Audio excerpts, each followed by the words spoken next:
Hey guys, you're listening to another podcast from the Cloud Advantages portal. My name's Rich Morrell, joined by Rhys. This is the fourth podcast we've done together now. Last one was over in Boston at Summit, talking about Openstack. Yeah, the Red Hat Summit, it seems like so far away now. And you know, the last 3 months have also seen changes in your life at Red Hat as well. They have indeed. So I'm now the Openstack field product manager for Red Hat in Europe. So I'm responsible for a lot of the Openstack projects we have going on and working closely with customers as well as. So you got parole from all the normal stuff that you do and a promotion in the same. Exactly right. It's a dream come true, I think. Okay. Now your new role is basically doing what? So I'm going to be working closely with customers and our field teams, such as the sales teams and solution architects, making sure everyone's enabled. They know exactly what Openstack is, how it all fits together, how it can bring a lot of value to our customers, but also making sure that customers can get the most value out of Openstack itself. So they know exactly how to deploy it and where it fits into their architecture and infrastructure plans. I was at GigaOM Structure in London last week, and Openstack was everywhere. But there's still this lack of cohesiveness about the whole, what does OpenStack actually mean to me as an organization? How do we embrace it? We can download and play with it, but what is actually OpenStack? You know, and how do companies start thinking about, well, is it public cloud, is it private cloud, is it replacement for my Hyper-V or replacement for my ESX? How do they go about trying to work with an organization to do that? So talk to me. Right, so I mean, from the ground up, OpenStack is a set of building blocks and components that allow you to establish a cloud. Now, this cloud can mimic some form of public cloud infrastructure, the likes you might want to get from, say, Amazon or Rackspace, but it allows you to use those building blocks and build a cloud internally. Now, some of the particular use cases you might find that'd be great for OpenStack is just standing up some form of internal cloud where your customers can gain access to resources and scale them up and have charge back based on what their usage is. But we also see another type of use case emerging, and this is really where I think OpenStack represents a major paradigm shift in the way that applications are being written and deployed. You look at the Netflix of the world, you see that if they want to add more capacity, then they just need to add more nodes. It's all about the new age applications, the ones that are scale out, fault tolerant, rather than requiring underlying technologies such as high availability and DRS to make sure that their virtual machines are being stood up. So OpenStack really represents that platform, the ability to create a very, very scalable, very fault-tolerant application for the new world. So for a lot of these companies who've already gone out and invested in the virtualization tier, it's not necessarily time to start tearing that down right now. No, I completely agree with you. I think the enterprise virtualization platforms are certainly here to stay for the long term. I think that eventually applications will start to move over to these new type of cloud-like enabled workloads, and I think OpenStack is a great place to start for that. You know, completely open source, and with some of the biggest vendors out there really setting their strategies on contributing and providing support for OpenStack. When we were over at Boston Summit, it was the first time really in Summit history where there were OpenStack compliant vendors, the likes of Mirantis there, in force. Yeah, exactly, and we see extra sort of vendors coming along all the time wanting to add extra value to OpenStack. I think we at Red Hat, we're focused on some of the core components and making sure that they are stable and supportable and ready for the enterprise. But a lot of the additional value does come from third-party vendors and the relationships that we build with these vendors. For the likes of provisioning and patching, configuration and deployment and monitoring, some of the additional things that will bring a lot of value and really make OpenStack seem like a viable platform for the future. So there are two specific ecosystems. You have the community ecosystem for upstream, but you also have a vendor ecosystem starting to emerge already. Precisely. So I believe we mentioned it in a previous podcast with myself and Perry Myers.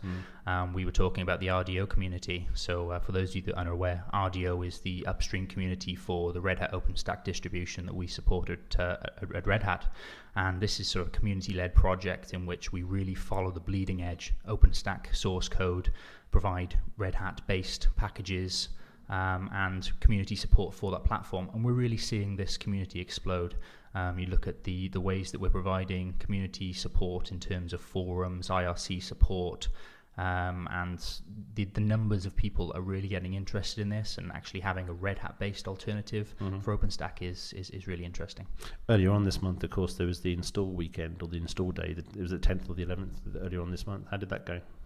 From what I can see, I've had great feedback about that. Actually, having a place in which you can gain valuable insight on how to install this, how to get around some of the common problems and debugging certain issues, I think was a great community event. And also interlacing that with Milestone 3 for Havana as well as part of the upstream, really important because you can get to see stuff that's broken or stuff that isn't necessarily well documented. Exactly right. And I think, having two different streams that we currently have, we have the sort of stable Grizzly sort of version that we have, and then for those that want to test and develop with the latest versions, actually having versions that deploy directly on top of a Red Hat based platform is a great place to start.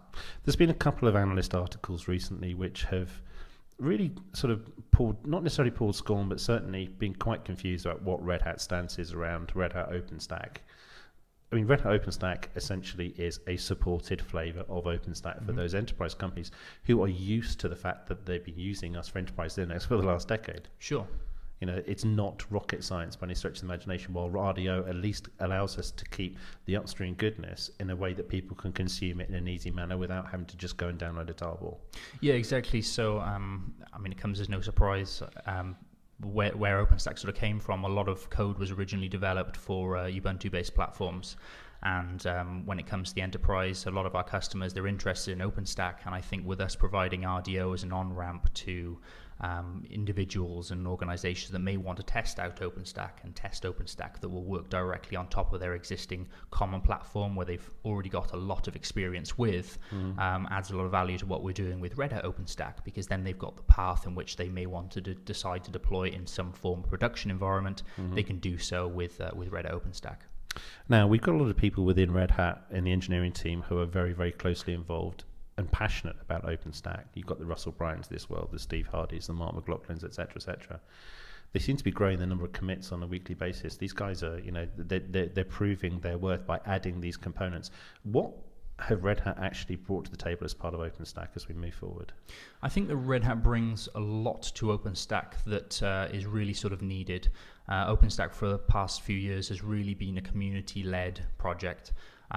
There was sort of limited support. It was all about community, and I'm one of the world's biggest open source advocates, and that's great. But for an enterprise, what they really need is supportability. They need a life cycle. They need a sort of support framework for when they want to deploy these projects into their corporate environments. And we can leverage everything that we've built with Red Hat Enterprise Linux underneath, such as the hypervisor, the other different layers that we use, in the links in with our other products to really add a lot of value and benefit. And KVM is still the hypervisor of choice for most OpenStack aficionados? Absolutely right. It's embedded in with, it's an option, but it's certainly the number one option for deploying OpenStack-based clouds today.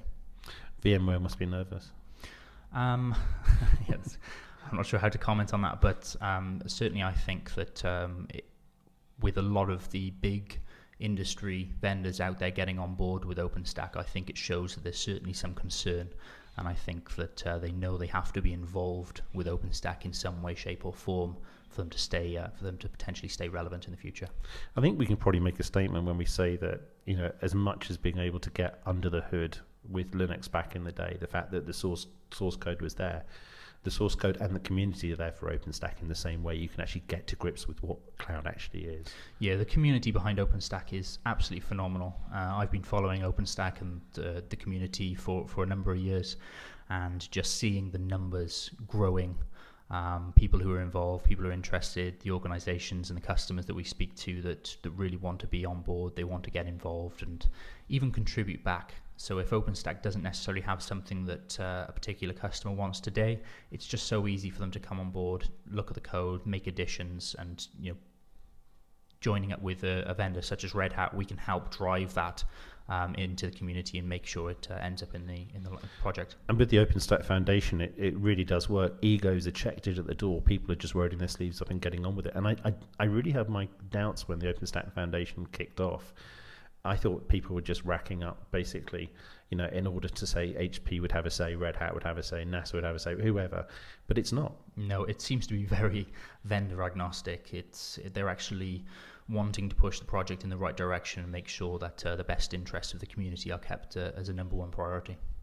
When VMware bought Etc. with regards to software developed networking, software-defined networking, How did you feel when you thought, well, the world's changing. We're going from having hardware-based switches to having virtual switches.